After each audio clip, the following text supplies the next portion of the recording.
Hello and welcome to the Grand Line Review, your source for everything One Piece. Last time on the old top 5 list, we went on a journey of discovery in order to pinpoint the best Devil Fruit users in the series. And well, you all know what happens once we visit the best. Yeah, for the sake of balance, we've got to talk about the worst. Now once again, I have a few things to bear in mind before we begin, the first of which being to remember that this is not a list criticizing the Devil Fruits themselves. It is entirely based on their demonstrated use in the series by their benevolent wielders. This means that Devil Fruits with arguably bad powers will not be punished for that factor. Similarly, individuals with phenomenal fruits are not going to get a free pass just because they won the lottery and were blessed with ridiculously overpowered abilities. And as such, the criteria for this list is as follows. To meet the requirements of being a poor Devil Fruit user, one must have without a doubt failed to meet the potential of their basic gifts for one reason or another. Ideally, they would also have put very little creative or logical thought into the use of their powers outside of the bare minimum. Also, quite notably, I've made the decision not to include animals on this list such as Pierre, Lasso, and Funkfried, and furthermore, all Devil Fruit users on this list must be canon or my dog will consume me in my nightmares. So with that out of the way, let's begin. Welcome to the top 5 worst Devil Fruit users in One Piece. Number 5.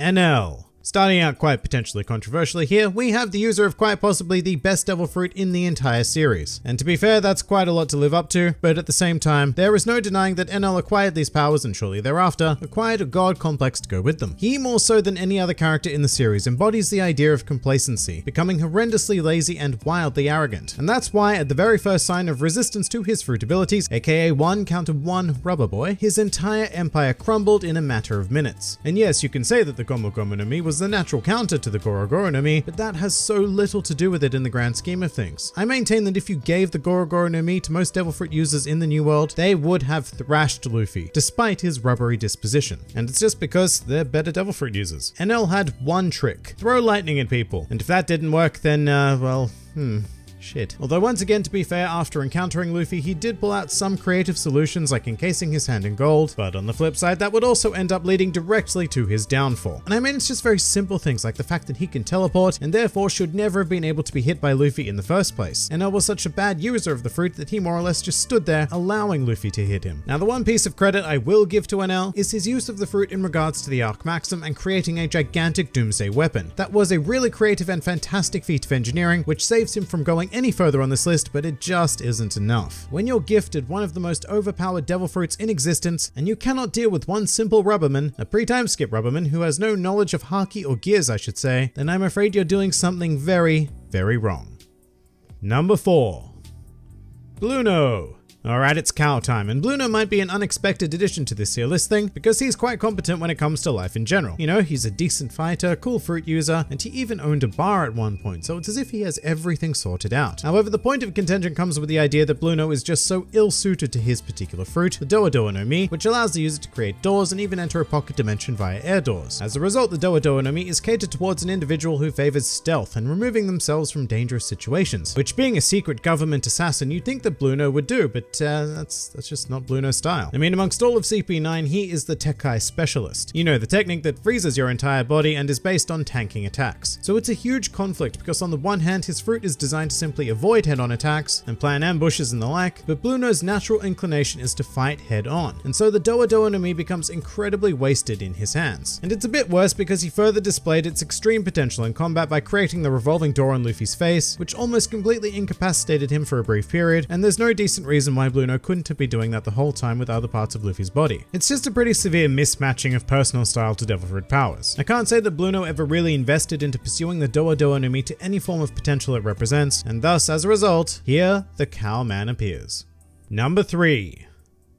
Gem. So most of you probably know him as Mr. 5, but the Vivia Card databook did recently reveal that his real name is in fact Gem. But that's not what we're here to talk about today. Gem is the wielder of the Bomu Bomu no Mi, a fruit that allows the user to make explosions from any part of their body or bodily secretions. So how does Gem make use of this power in the series? Well, abysmally is one word that comes to mind. And this is because his primary use of this power consists of removing a portion of snot from his nose and firing it at an opponent. And this is actually a really nice utility use of the fruit, you know, crafting these little sniper style explosions, but this is how how Jem uses the fruit 90% of the time, which is like giving someone a grenade launcher and telling them that they can only fire tennis balls out of it. And Jem does show some nice creativity by using his breath to create exploding bullets, but to me this only hammers home how horrifically misused the Bomu Bomu no Mi is. I mean, if even your breath is explosive, then why not go and create gigantic bombs by blowing up 50 balloons and dropping them on an opponent? I mean, nobody would ever suspect the balloons. But this applies to anything that he can excrete as well. Like, instead of relying on whatever is in your nose at the time, why not carry around vials of snot, breath, blood, spit, whatever? It's kind of weird and disgusting, but it would be so much more effective. And that's before we even get into the idea that his body just explodes on its own, meaning that he becomes a theoretical beast in hand-to-hand combat, especially since Jem himself admits that his most powerful move is the full body explosion. So if anything, this fruit is another incredible mismatch with its user, kind of like the opposite of the Bluno situation really, as the Bomu Bomu no Mi is far more effective head-on, while its user prefers to be stealthy and attack at a distance. Really, if Bluno and Jem were to switch devil fruits, I think we'd see fantastic use from both of them. But as they are, Jem certainly does not meet anywhere near the full or even basic potential of the Bomu Bomu no Mi.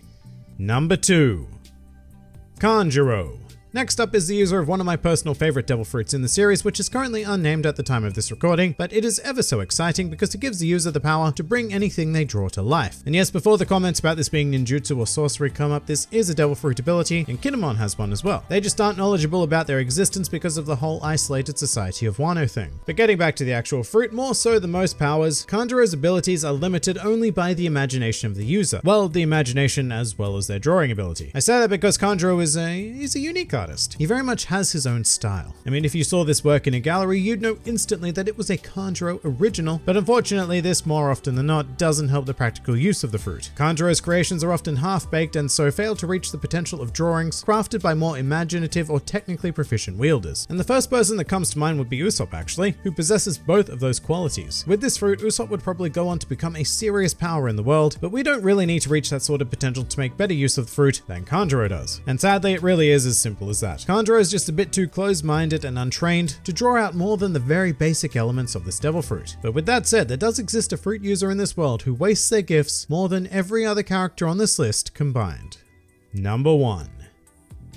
Magellan. So I don't know if this is a controversial pick because I think most people would remember Magellan as the dude who defeated Luffy and the entirety of the Blackbeard Pirates, purely through wielding his devil fruit, the Doku Doku no Mi, which allows him to generate and control various types of poison. This fruit is actually maddeningly deadly, so much so that I placed it on my 2019 top 5 best devil fruits list. And with it, Magellan was able to maintain the great facility of Impel Down, well, up until a certain point in the story anyway. So what's the problem here? Well, it's one very simple use of the fruit, which is that after becoming a poison man, Magellan began to add poison to all of his meals because they allegedly added a lot of flavor to the food. And I should say that he was adding external poisons, not any of the kind that he generates. And whilst consuming these external poisons did not kill him, the sheer quantity that he consumes each day resulted in severe diarrhea. So much so that it forces him to spend 10 hours of every day on the toilet. So combine that with his 8 hours of sleeping, and that leaves only 6 hours a day where he can actually put his devil fruit powers to good use. So despite the fact that he is an incredibly formidable opponent and uses the Doku Doku no Mi phenomenally in combat or order maintenance situations, engaging in his powers to consume poisoned food is far and away the worst individual use of a devil fruit in the entire series. The detriment to his profession and general lifestyle is just ridiculous. I mean, 10 hours a day. I mean, yes, Magellan may have reached great potential with the fruit, but the detriment he inflicts upon himself easily cancels all of that out and leaves us merely with one horrible use of the fruit. And it is for that one apparently delicious reason that I find myself with no choice but to crown Magellan as the pinnacle of poor devil fruit users in the series.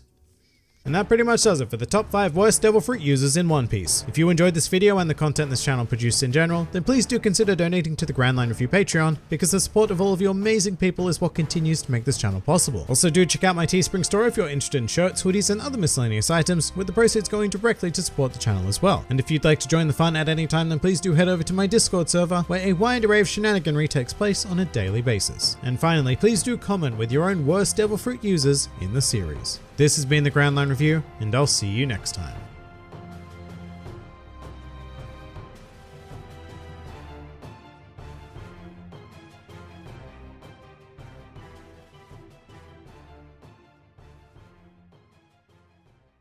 This fine chap here is, well, he's our friend Bob, looking at 2 things. 1, poor grammar, and he's also looking at someone else eating his bagel. He really liked that bagel and someone ate it. Why poor grammar? There's lots of commas.